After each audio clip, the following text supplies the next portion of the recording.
Assalamualaikum warahmatullahi wabarakatuh. Puji syukur kehadiran Allah Subhanahu wa taala. Selawat dan salam kita panjatkan kehadiran Allah Muhammad sallallahu alaihi wasallam. Mudah-mudahan kita pada hari ini diberi sehat selalu dan dilancarkan dengan segala urusan. Amin ya rabbal alamin. Terima kasih kepada Bapak Ibu.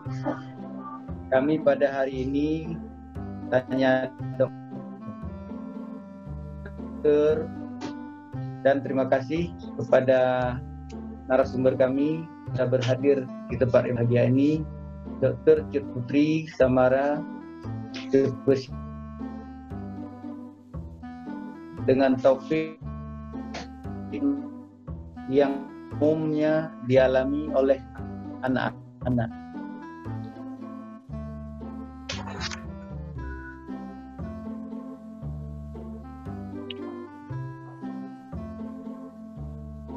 Baik dokter, ada kasus anak mengeluh kabur bila melihat papan tulis atau baca buku dalam jarak dekat. Kira-kira ini sakit apa, dok? Ya, jadi memang pada anak-anak kadang-kadang keluhannya tidak disampaikan oleh anak itu sendiri, tapi bisa juga dari guru. Misalnya guru mengeluh kepada orang tua ibu, anaknya ini kalau disuruh tulis papan tulis dia malah maju ke depan karena katanya nggak kelihatan, atau kalau disuruh membaca di buku dia bacanya jaraknya dekat sekali, sementara jarak normalnya kan 30 cm. Ini anaknya harus menunduk sekali atau bukunya dibaca dekat sekali dengan mata. Nah, itu gejala-gejala yang seperti tadi bisa berhubungan sama gangguan penglihatan pada anak. Jadi gangguan penglihatan baik pada anak maupun pada dewasa itu bisa kita kategorikan mata rabun jauh atau rabun dekat. Mata rabun jauh itu mungkin dengan bahasa awamnya dengan mata minus. Kalau mata rabun dekat itu dengan mata plus. Nah, anak-anak bisa mengalami keduanya atau salah satunya, rabun jauh atau rabun dekat. Nah, sudah pasti kalau ada gangguan penglihatan itu harus kita lakukan pemeriksaan dengan dokter mata atau dengan dokter yang ada alat-alat untuk memeriksa penglihatan. Jadi anak-anak diminta untuk membaca huruf-huruf, kemudian kita berikan alat bantu lensa yang bisa kita tentukan nanti minusnya minus berapa.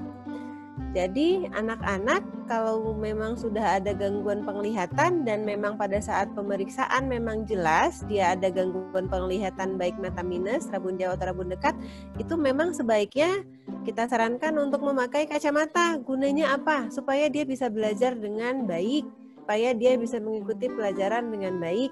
Jadi tidak ada bermasalah dengan prestasi atau proses belajarnya nanti. Seperti itu ya. Terima kasih dokter atas pertanyaan. Mungkin pertanyaan yang kedua kita tanya dokter, mengapa anak-anak sering mengucek-ngucek mata? Matanya juga sering terlihat merah dan mengeluarkan lendir atau kotoran. Ini kira-kira masuk ke kasus apa dokter? Ya, jadi anak-anak memang banyak kelainan pada matanya yang bisa menyebabkan matanya merah atau kondisi mengucek-ucek. Kadang-kadang anak-anak tidak bilang bahwa matanya sakit atau gatal, tapi sama dia karena dia ketakutan atau nggak berani bilang, dia kucek-kucek. Itu sebagai usaha untuk mengatasi nyeri, tidak nyaman atau gatal. Nah, dua hal yang paling sering menyebabkan matanya merah dan dikucek-kucek itu adalah alergi atau infeksi, ya. Kalau alergi itu biasanya prosesnya berulang. Jadi kemarin merah, terus sekarang sembuh. Besoknya lagi merah, terus sembuh. Nah, kalau sudah mulai berulang dan sembuh sendiri seperti itu biasanya proses alergi. Tapi ada juga merah dan mengucek-ucek itu karena proses infeksi. Nah, proses infeksi ini biasanya menular dari orang lain dan bisa juga si anak menularkan kepada anggota lain yang ada di rumah. Kalau sudah muncul kelainan-kelainan seperti ini, memang lebih bagus diperiksa supaya bisa diberikan obat, jangan didiamkan saja. Gitu. Kalau cuma iritasi, biasanya dalam hitungan jam atau hitungan menit kan hilang sendiri. Tapi kalau prosesnya sudah berulang dan memakan waktu berhari-hari, itu berarti ada proses alergi atau infeksi yang harus segera diberikan obat. Jadi harap anaknya dibawa ke dokter mata atau dokter umum untuk dapat obat sehingga kelainannya tidak sampai parah. Baik dokter, masih juga dalam sesi tanya dokter.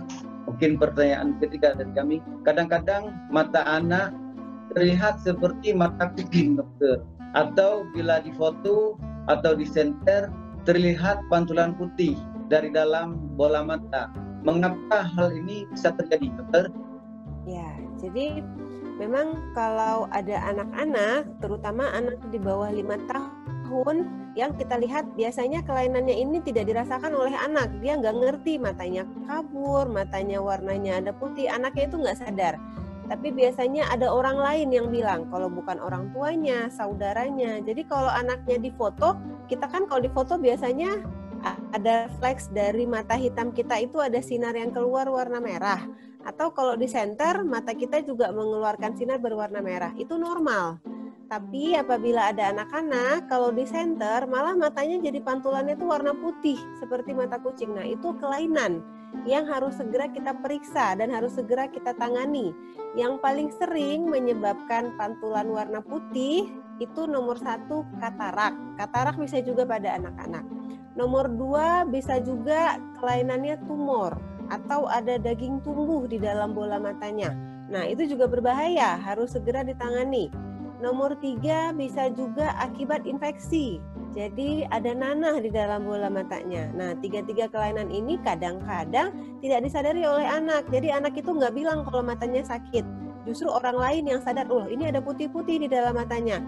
Nah, kalau kondisinya seperti ini, anaknya harus segera dibawa ya untuk diperiksa supaya bisa kita tangani kelainannya. Baik dokter, mungkin sedikit lagi, apakah gejala katarak pada anak-anak sama dengan gejala katarak pada orang dewasa? Ya, katarak pada anak atau katarak pada orang dewasa sudah pasti menyebabkan gangguan penglihatan. Artinya orang yang terkena katarak pasti akan merasa kabur. Kalau pada orang dewasa, dia bisa bilang, mata saya dari yang kelihatan jelas sekarang jadi tidak kelihatan, kabur. Tapi kalau pada anak-anak, kadang-kadang dia tidak mengerti bahwa matanya itu kabur. Jadi orang lain yang sadar, wah ada putih-putih di matanya. Anaknya sendiri biasa-biasa aja. Jadi kadang-kadang anak-anak nggak sadar, walaupun pada anak-anak dan pada dewasa dua-dua bisa menyebabkan gangguan penglihatan atau kabur. Baik dokter, masih dalam tanya dokter, benarkah kalau sering membaca dekat atau lihat HP lama-lama membuat mata kita rusak?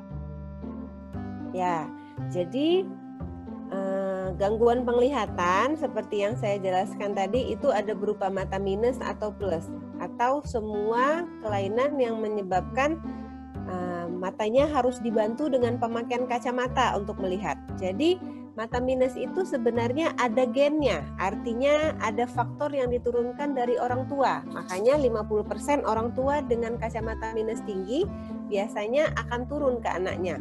Nah, tapi penggunaan monitor atau aktivitas dekat berlebihan itu bisa meningkatkan naiknya minus.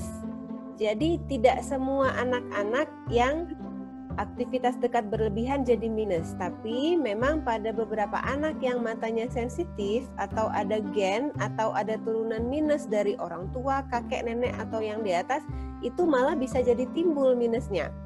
Jadi secara umum boleh anak-anak sekolah misalnya menggunakan laptop karena kita sedang sekolah jarak jauh, tapi harus diawasi penggunaannya ya.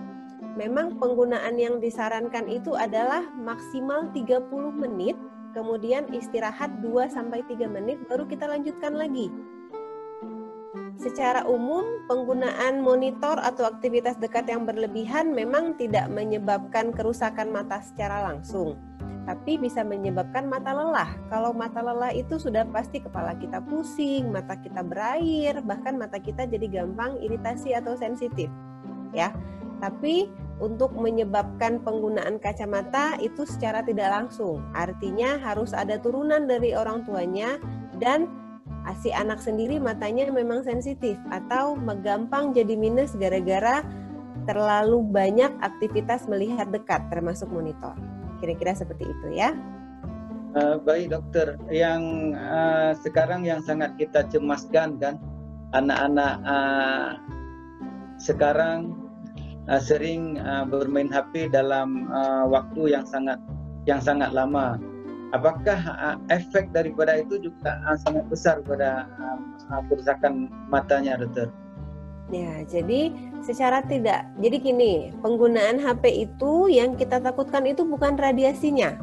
Radiasi HP itu tidak seberapa, sangat kecil sekali. Justru yang lebih kita takutkan adalah radiasi sinar matahari. Makanya kita tidak boleh menatap matahari secara langsung. Itu bisa merusak saraf mata kita. Itu yang sudah pasti radiasinya sangat kuat.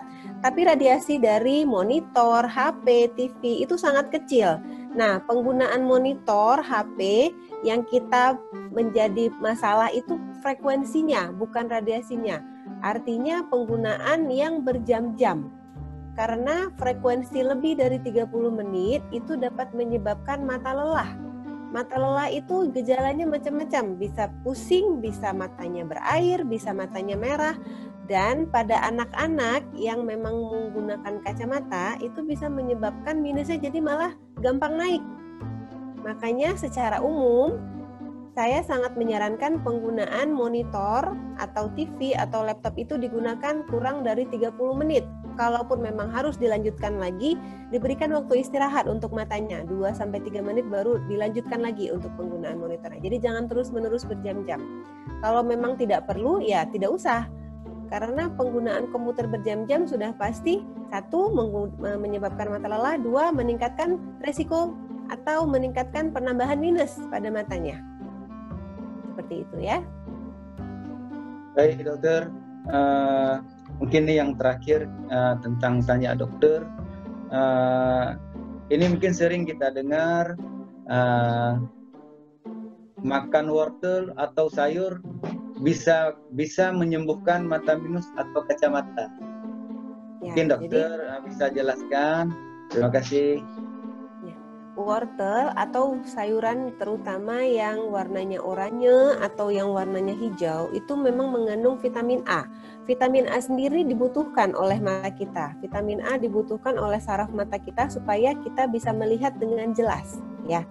Tapi vitamin itu sendiri memang diambil oleh tubuh kita dalam porsi yang secukupnya. Misalnya, tubuh kita butuh 10 mikrogram vitamin A. Kita makan 100 mikrogram pun yang diambil sama badan kita itu cuma 10, sisa 90-nya dibuang. Nah, penggunaan kacamata atau minus itu tidak dipengaruhi oleh vitamin A. Jadi, mau kita makan vitamin A atau wortel atau sebanyak apapun itu tidak akan mengurangi minus mata. Tapi, kalau kita kekurangan vitamin A, mata kita juga tidak akan bisa melihat dengan jelas. Ya, jadi vitamin A itu proses diperlukannya oleh tubuh kita bukan dalam hal mengurangi minus, tapi dalam hal supaya bisa melihat atau menangkap cahaya dengan jelas. Jadi kalau sudah minus bagaimana? Sampai saat ini yang bisa menghilangkan mata minus itu hanya proses laser atau lasik yang dilakukan pada saat anak tersebut sudah berumur dewasa atau di atas 18 tahun. Sebelum umur 18 tahun memang paling bagus digunakan kacamata.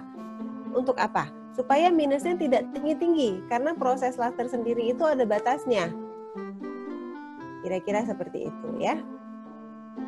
Baik, terima kasih atas waktunya pada hari ini yang sudah begitu mengerti pada kami yang dokter sampaikan.